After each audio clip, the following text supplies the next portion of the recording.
History of formation of cell theory की बात करते हैं तो यहाँ पर जो पहला रोल आता है जिस पर्सन का, उसका नेम क्या है?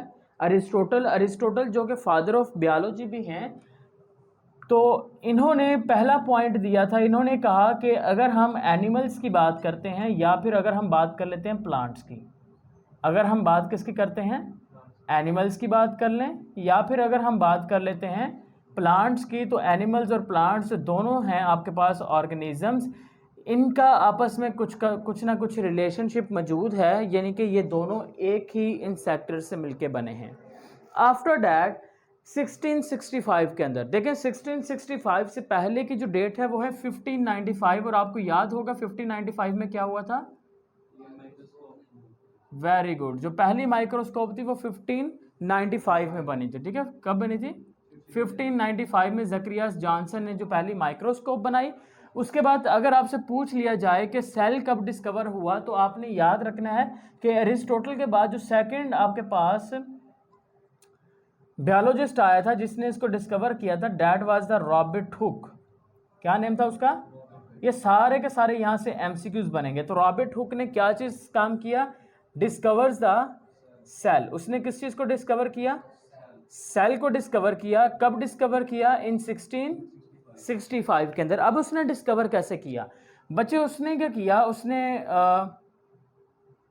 जो छाल होती है ना, bark of the plant, bark of the plant का मतलब जो एक किस्म का जिसको आप सक बोलते हैं, लकड़ी के बाहर वाला होता है ना, सक सा खोल सा, उसको कहते हैं बार्क ऑफ द प्लांट। अब जो बार्क ऑफ द प्लांट उसने ली, उस बार्क को लेने के बाद ना उसकी जो उसने खुद माइक्रोस्कोप बनाई थी, रॉबर्ट हुक ने खुद माइक्रोस्कोप बनाई थी अपने लिए। उसने उस माइक्रोस्कोप के नीचे उस वो जो छाल थी ना पौधे की, उसको स्टडी किया, उसको जूम करके देखा।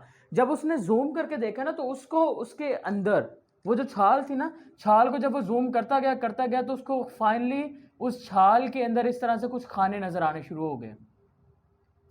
क्या नजर आने लगे? खाने नजर आने शुरू हो गए। जैसे अगर हम शहद के या हनी बीज के छत्ते की बात कर लेते हैं ना, हनी कम की बात करते हैं, तो हनी कम में काफी सारे वो होते हैं ना, सुराख होते हैं।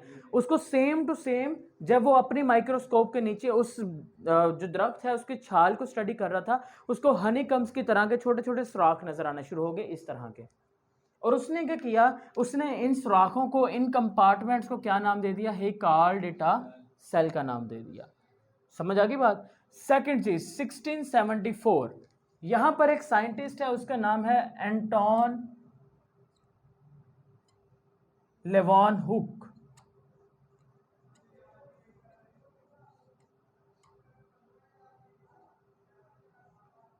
एंटोन लिवॉन हुक जो था, ये वो पहला साइंटिस्ट था जिसने पहला लिविंग सेल देखा। सबसे पहले जो लिविंग सेल किसने देखा था? एंटोन लिवॉन हुक ने देखा था। कब देखा था? 1674 में इसने क्या देखा? फर्स्ट लिविंग सेल इसने डिस्कवर किया था 1674 में। कैसे डिस्कवर किया बच्चे? इसने तालाब से पानी लिया, तालाब से पानी लेने के बाद इसने उस पानी का एक ड्रॉपलेट माइक्रोस्कोप के अंदर नीचे रख के ऑब्जर्व किया।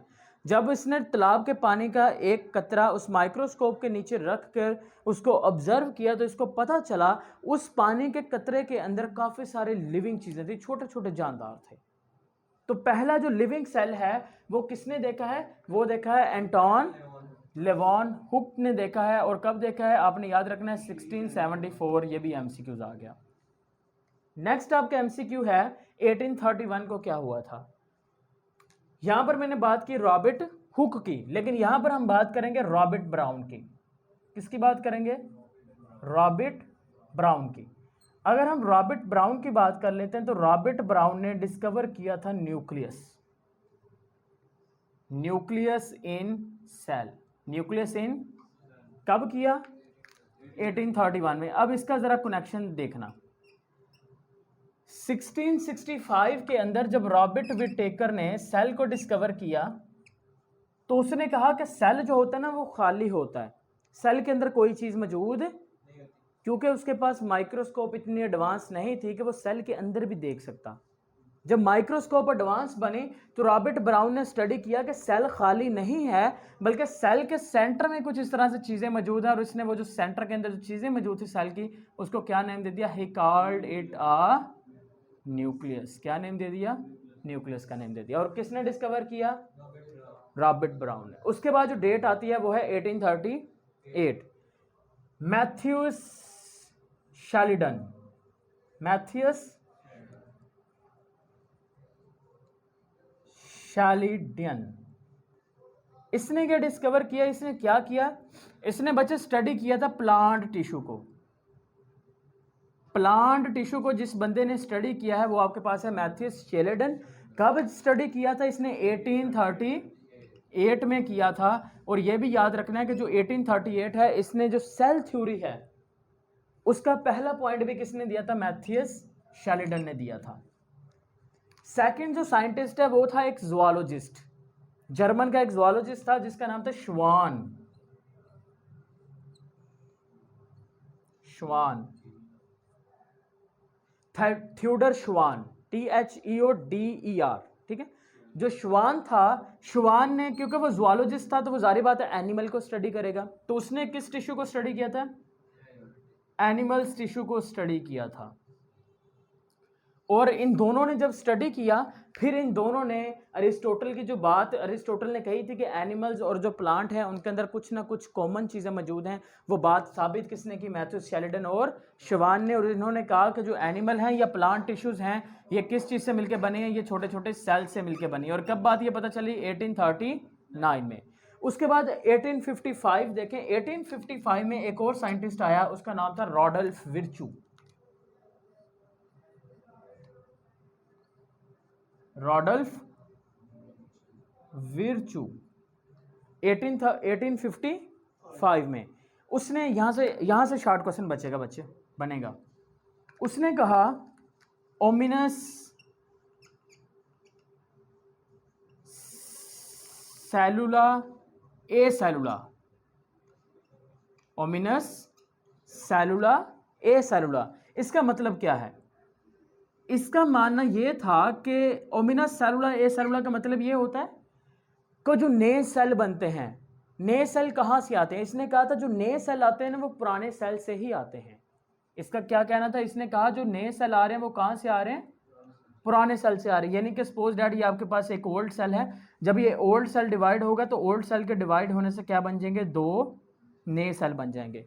तो हम ये कहेंगे जो न्यू सेल होंगे, the new cell are arise from the pre existing sales.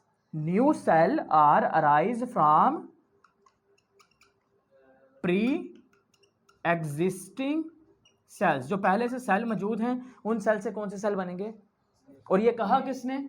रॉडल्फ विर्चू ने। और इसका जो एमिनस सेलुला असेलुला, इसका मतलब भी क्या होता है कि जो नए सेल है वो कहाँ से बनेंगे? पुराने सेल से बनेंगे। इसका मतलब यही होता है।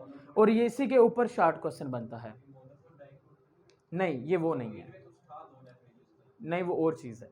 अब नेक्स्ट आपके पास जो है वो है 1862। 1862 में आ गया लॉइस पास्चर।